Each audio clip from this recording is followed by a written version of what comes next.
How's it going, friends? Welcome to my video. Today, we are going to be looking at a game that was submitted in my Discord. Now, before we get into that, I want to disclaim a couple things. One, you'll notice that my setup's a little bit different. This is the original setup I've always wanted, and if some of you have been following my Twitch, I've been using it for streaming.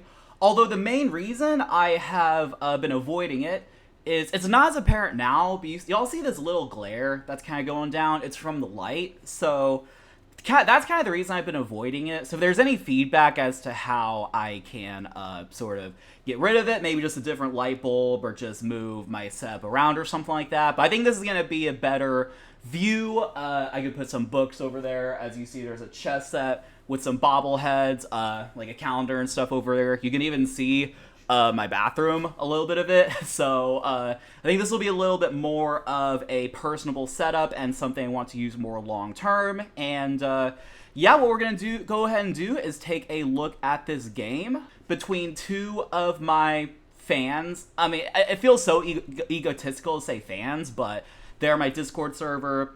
Socks is a subscriber on both YouTube and Twitch.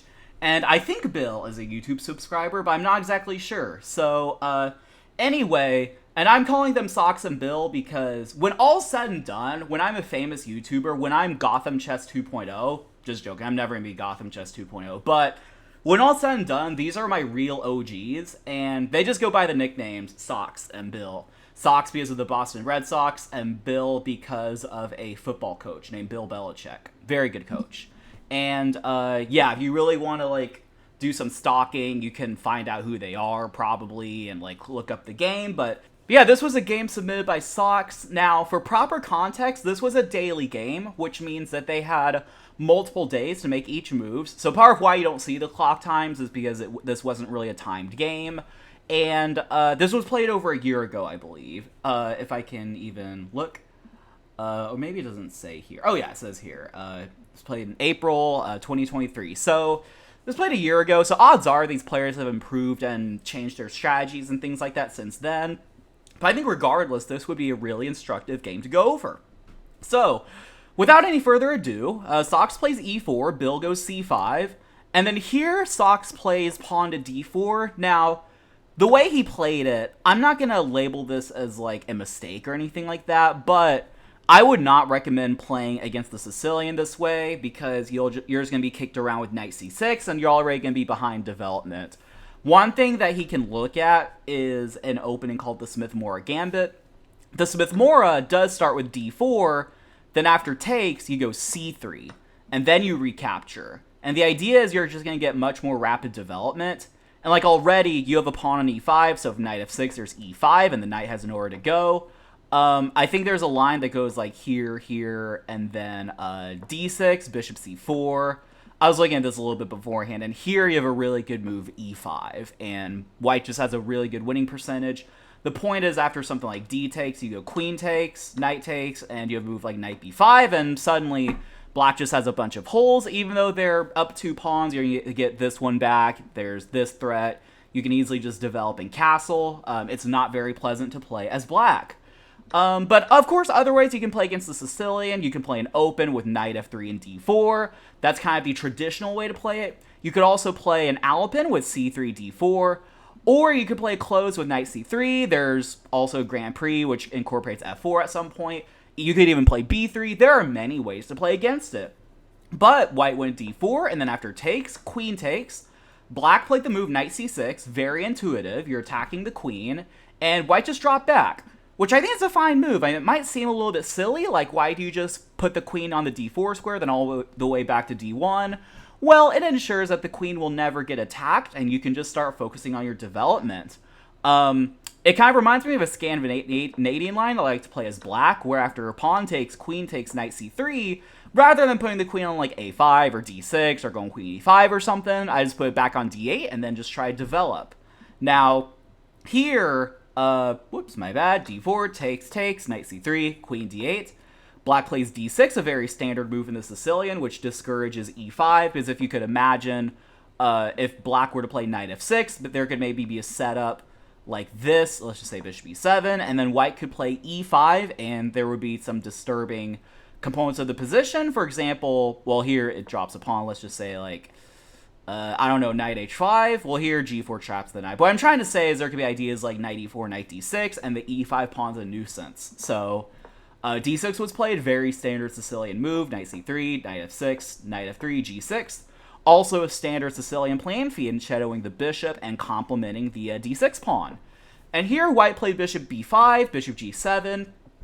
Now I would already say here that this next move is a mistake, even though I did a little bit of engine investigating, and one of the top lines actually transposed to what happens, which I'll show you here. Bishop takes, pawn takes, e5, d takes, queen takes d8, king takes d8, knight takes e5. So they got this position, which seems fine for white. If we go back, the top engine line, y'all don't see the lines, you just see the eval. The top line is e5 immediately, or one of the top lines, I should say, in which after d takes, in some order or another, it doesn't really matter since this knight is pinned, you go queen takes, king takes, bishop takes, pawn takes, knight takes. And what you'll notice is that this is the same position. This is the exact same position as they got in the game. Now, the reason I don't really like it, well, not that, and I think especially white's next move was more the mistake. I would much rather be a little bit patient and just play, I would castle here, something like castles, and I would go like h3. The idea being that if you go bishop e3 immediately, maybe there's knight g4 attacking the bishop, and you'd have to move the bishop away. So, and the idea, of course, would be that if you're just able to get the bishop, then you're going to have an unopposed dark square bishop, which is an asset in your position. It's a strong asset in your position.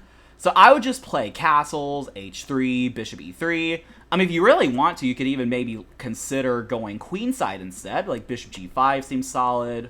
Some playing like this. I mean, it's not the computer's favorite, but, well, there's bishop g4, I guess. But you can always experiment. Maybe go like h3 first, which apparently doesn't work because of knight takes e4. And then queen a5 check. You gotta watch out for tactics, which is another kind of component. So actually, why? Oh yeah, I guess if you go, I guess that when the bishop goes to g7, you're threatening knight e4. Because if you go knight e4 immediately, queen a5, there's knight c3. But when the bishop's on g7, then there's potential for takes. Well, here it doesn't work because of bishop takes, but the idea being that now with queen a5, knight c3, you have bishop takes c3. Anyway, a lot of tactics. But yeah, I would even say in the first place, I just wouldn't have played, I think the mistake was already just kind of playing queen takes d4, rather than playing something more,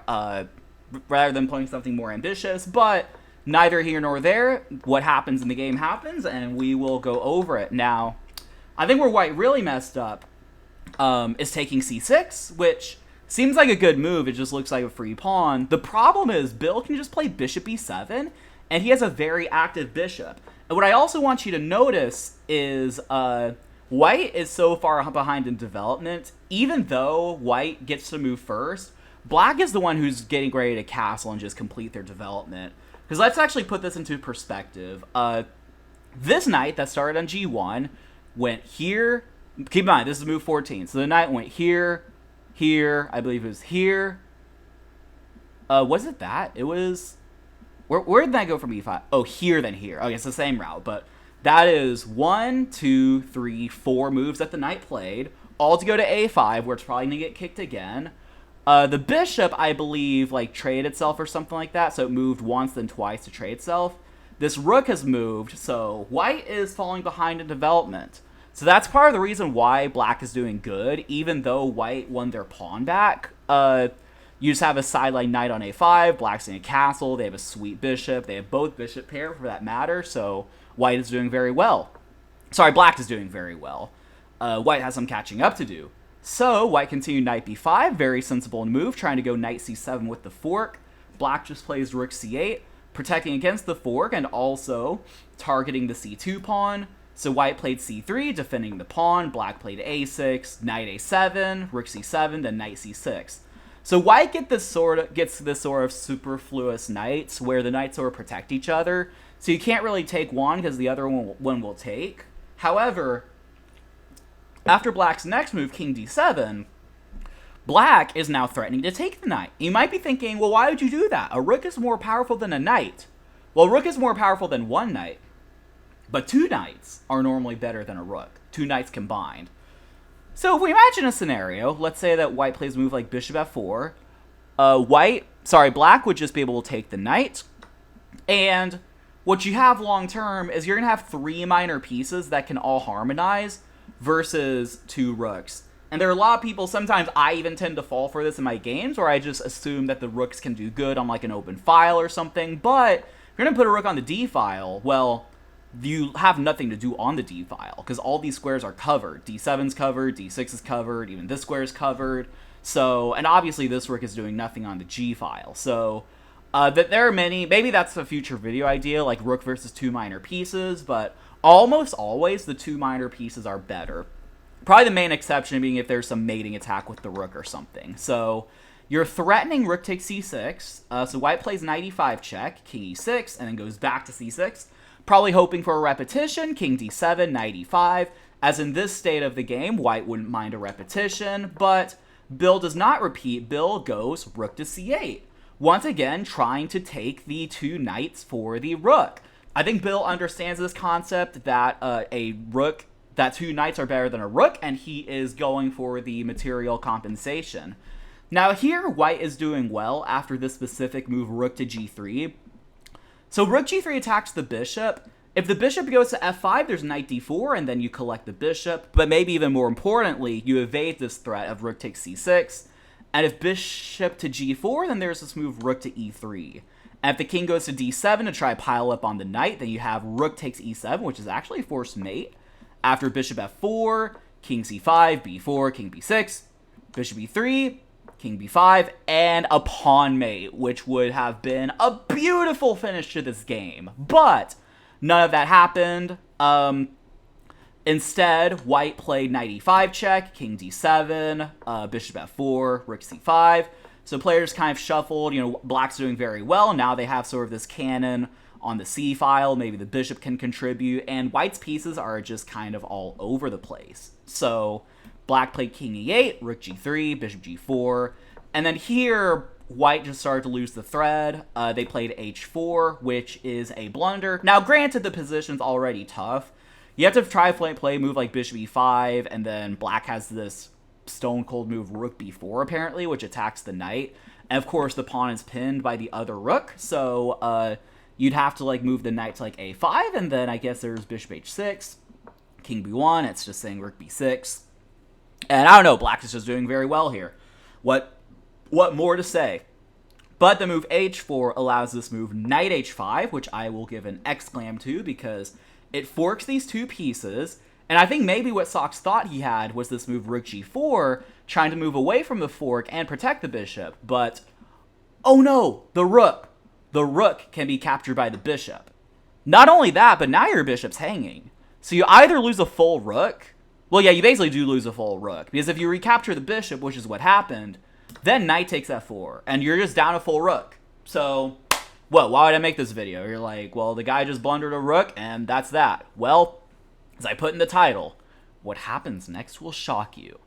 Knight a5, rook a4, the players kind of shuffled. White is just trying to do anything with their knights. I mean, I will say, though, in chess, even in slower chess where there are days to move, if you're down a lot of material, but you have knights on the board, anything can happen. Especially if there's an exposed king, like the king and the rook are on kind of a forking line. You never know what can happen. You always have to be on guard for those knights. So black played the move bishop takes c3. White played knight a7, trying to attack the rook. While attacking the rook, trying to take the rook. Rook c7, knight c6.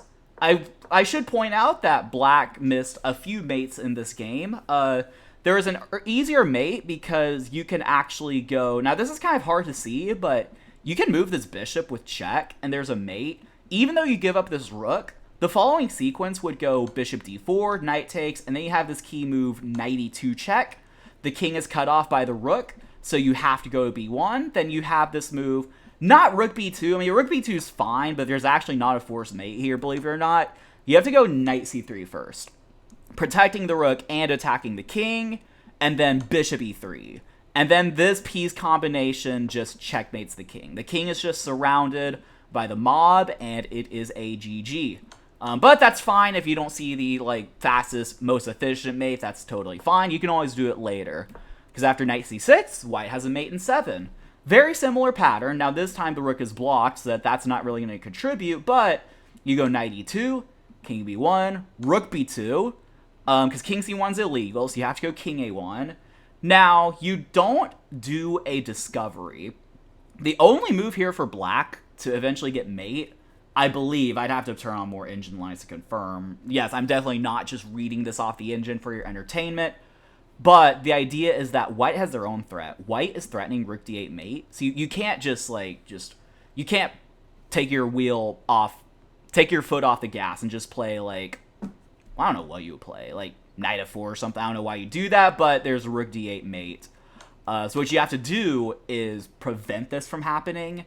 You go rook d7. You rook d7, and the idea is if takes, then you go rook b3 check, king a2, and you don't check again, knight c1 is checkmate. I don't know if I've seen this mate. I've seen like rook and knight mates kind of with different configurations. This particular checkmate, though, is pretty. But none of that matters. None of that matters because after knight c6, black played the ever so brilliant move. They thought, if I can get a mate in 7, look for a mate in 1. What did I tell you? What did I tell you? You're down 8, sorry, you're up 8 points of material. But checkmate is what wins the game. Yikes. That is a yikes. Well, that was a really fun game. I think the main lessons that can be taken, well, don't hang mate in 1. I think there are some good points as it pertains to a development. I think if you're going to play against the Sicilian, or really any other opening in general, you want to be a little bit more ambitious, whether it be like an open Sicilian, a Smith-Morra, something like that. And yeah, it can kind of show the importance of staying ahead in development. But I'd say even most of all, just always be on guard.